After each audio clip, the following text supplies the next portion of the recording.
ನಮ್ಮ ಊರಾಗ final match ಯಾವ ತರ ಸೆಲೆಬ್ರೇಟ್ ಮಾಡಿದ್ವು ತೋರಿಸ್ತೇನೆ ಬರ್ರಿ. ಇವತ್ತ RCB ಮತ್ತೆ GT ಫೈನಲ್ ಮ್ಯಾಚ್ ಇದ್ರಲ್ಲ, ಅದ್ರ ಸಲುವಾಗಿ 12,000 ರೂಪಾಯಿ ಖರ್ಚು ಮಾಡಿದ್ರು. ಸ್ಕ್ರೀನ್ ಹಚ್ಚಿದ್ರಿ, ಕೊಲ್ಲಾಪುರದಿಂದ ಸ್ಕ್ರೀನ್ ತರಿಸಿದ್ರಿ. ಟೋಟಲ್ 24 ಸ್ಕ್ರೀನ್ ಗಳದವು. ಬ್ಯಾಕ್ ಸೈಡ್ ಹಂಗೆ ತೋರ್ಸ ನೋಡ್ರಿ ಇಲ್ಲೆಲ್ಲ ಪೂರ ಎಲ್ಲರಿಗೆ ಸೆಟಪ್ ಮಾಡಿದೈತಿ. ಹುಡುಗರಲ್ಲಿ ನೋಡ್ಸಲ್ಲ ಇಲ್ದ್ರ ಕ್ರೇಜ್ ನೋಡಿಲ್ರಿ RCB ಟಿ ಶರ್ಟ್ ಹಾಕೊಂಡ್ ಇವಾಗ ನೋಡ್ತಿಲ್ಲ. 24 ಸ್ಕ್ರೀನ್ ಕಿಮ್ಮತ್ ಇಟ್ಟಿಲ್ರಿ 9 ಲಕ್ಷ ರೂಪಾಯಿ. ಲಾಸ್ಟ್ ಟೈಮ್ ಬೇಕಿದ್ರಿ, ಈ ಸಲ ಗೆದ್ದಿತ್ತು ಗೆಲ್ಬೇಕು, ಮತ್ತೆ ಮುಂದಿನ ಸಲ ಗೆಲ್ಬೇಕು.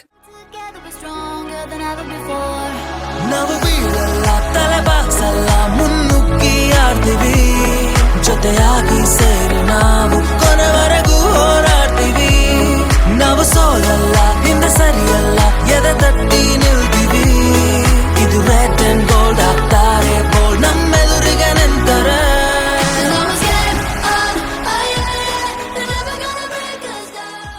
Finally RCB match ಗೆದ್ದಿದ್ರಿ.